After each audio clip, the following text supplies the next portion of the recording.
Hey guys, in this video I'll be going over Signing Naturally 11.12 Culture, ASL student in the community.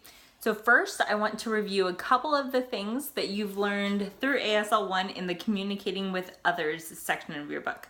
So first off, you need to let the deaf person know that you sign whenever you come across a person maybe just out and about.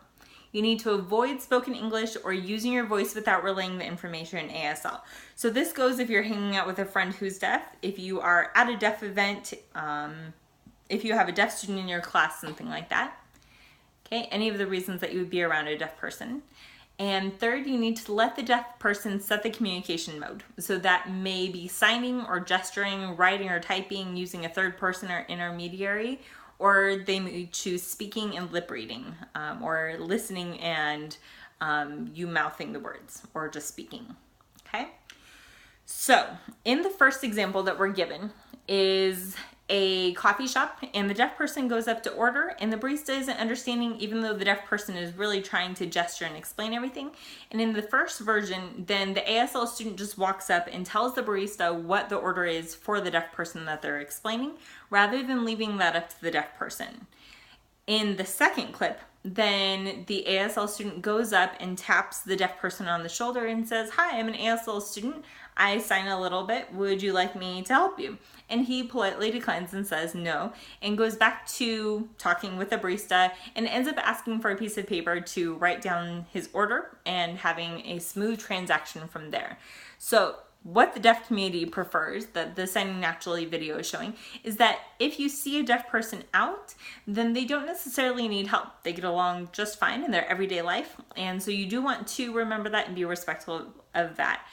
If it was maybe a dire situation, if I see that this is something really stressful, or they really look maybe like they could really just use some help, that may be something that you choose to do, to offer to go up and say, "Hi, just so you know, I'm an ASL student, I sign a little bit." Or maybe you're more advanced in your skills and you say, "I'm an interpreting student," or "I sign and I just wanted to offer, if you need help, then I'm here, let me know." And then just kind of leave it at that if you want me to explain something, if you want me to say anything. But just so you know, I'm here and I know sign language. In case you need anything, just wanted to introduce myself. Hi. Okay? So that might be appropriate in that situation, or that might be something that you choose not to do at that time. Okay. Of course, though, leaving that up to the deaf person. So do let the deaf person know that you sign. Just going ahead and speaking for them or just telling them what they want, something like that, without relaying it in ASL or giving the deaf person the choice, would not be an appropriate response to the situation. And she actually prevented the deaf person from being able to set his own communication mode with the barista. One of the things about this as well is the fact that a lot of times people that I meet that are my students are inspired because they met a deaf person and then they decided, you know, I don't actually know how to have a conversation with them and I want to be able to talk to them. And so I decided to take an ASL class, or I found your videos on YouTube. So because of this interaction they had, whether it went really well or it didn't go so well, this is something that gives other people the chance to be inspired, but it also gives the awareness and the access and the accommodations that are needed sometimes in the community as well. So you do want to let those situations happen where they need to.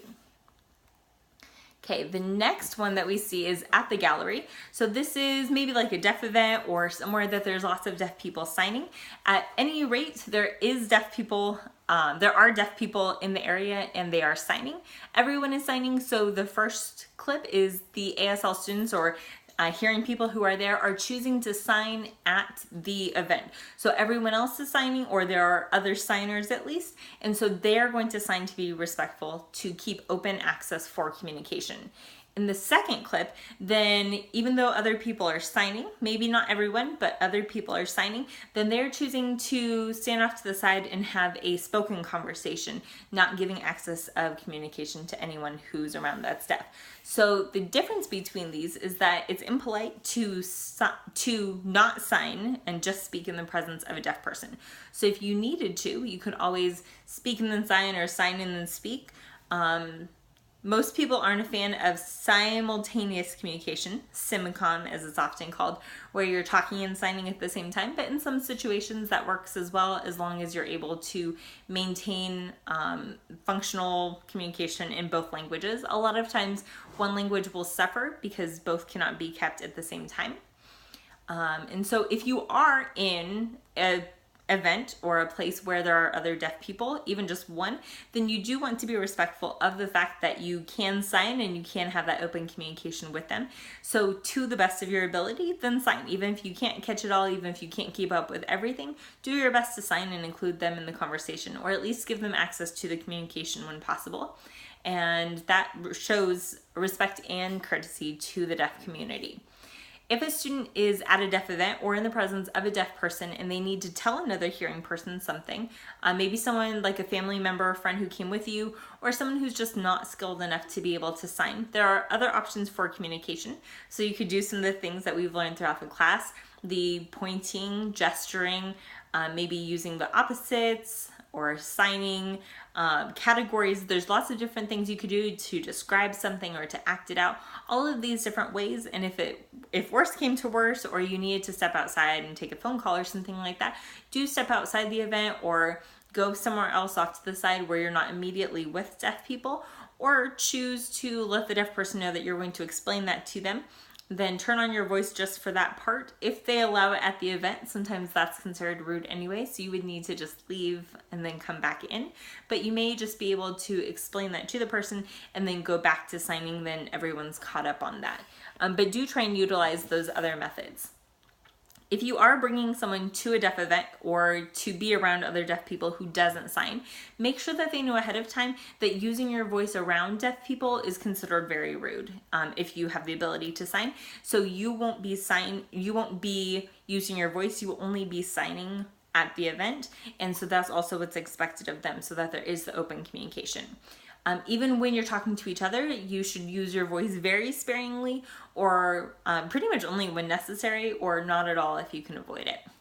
If you need to approach a deaf person, obviously they know that you'll be signing, but if they need to approach a deaf person, then let them know that you can translate between the two of them something that they're planning to say. But the word that you should probably pick here is interpret. So translate is just going from a static text to to your translation of it to a signed thing.